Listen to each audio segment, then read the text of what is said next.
Hey there.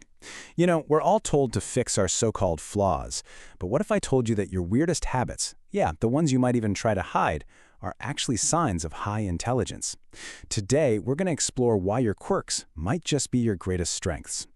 So, what do we even mean by weird habits? Look, we're not talking about anything extreme here. We're talking about those little, everyday things you do, the ones you might feel kind of self-conscious about. The stuff you do when you think no one's watching. I mean, really think about it for a second. Have you ever caught yourself doing something and just had that thought, is this normal? Do other people do this? Trust me, it's a super common feeling. You are definitely not alone in that. Okay, how about these? Do any of them ring a bell?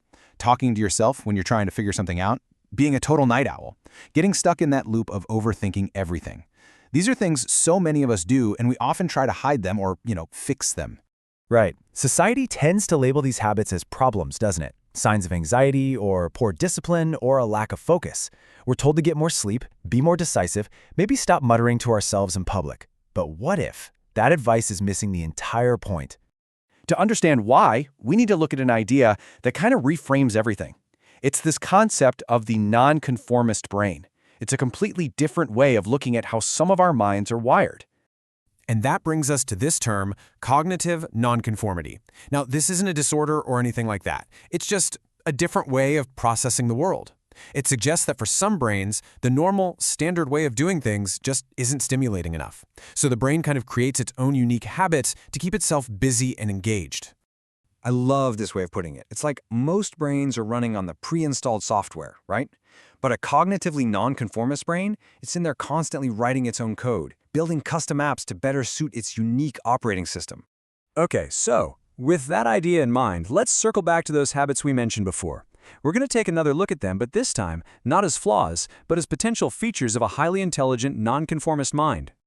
Let's kick things off with overthinking. The common view, it's a negative loop of worry, plain and simple. But from this high IQ perspective, it's something totally different.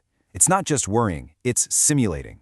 Your mind is running through countless possibilities, analyzing all the variables, and basically preparing for any outcome. It's the sign of a really powerful processor at work. I love this because it just completely flips the script. It's not that your brain is broken or has a bug. Nope, it's that it's doing exactly what it was designed to do. Analyze, explore, and understand things on a much, much deeper level. All right, next up, the night owl. We all know the stereotype, lazy, undisciplined, but from this new angle, the night is when the world finally shuts up. With fewer distractions, a highly stimulated mind finally has the space it needs to really connect ideas, to solve problems, and to create. This just captures that feeling perfectly, doesn't it? It's not about avoiding the morning. It's about seeking out the clarity and the quiet of the night. That's when those intellectual and creative engines can really start to roar. And finally, let's tackle the one we might be the most embarrassed about, talking to yourself.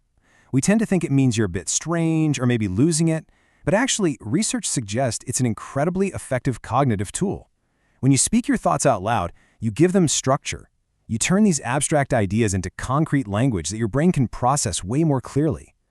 So the next time you catch yourself muttering your way through a tough problem, don't feel weird about it. You should recognize it for what it is, a high-efficiency problem-solving technique in action. So, after looking at all these habits in a new light, what's the big takeaway here? It all leads to a pretty powerful conclusion about how we should see ourselves. And here it is. The most important point is that these behaviors aren't just a random collection of quirks.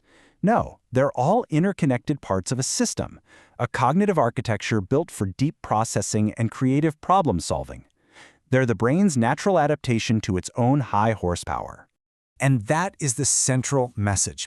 It's a call to stop trying to sand down your unique edges just to fit into some round hole. Instead, maybe it's time to recognize that those edges, they might be the very tools that make you exceptional. So I want to leave you with a final question to really chew on. Think about your own habits, that one tendency you've always seen as a weakness. What happens if you reframe it? What if that flaw is actually your superpower in disguise? Now that's something we're thinking about. Thanks for tuning in.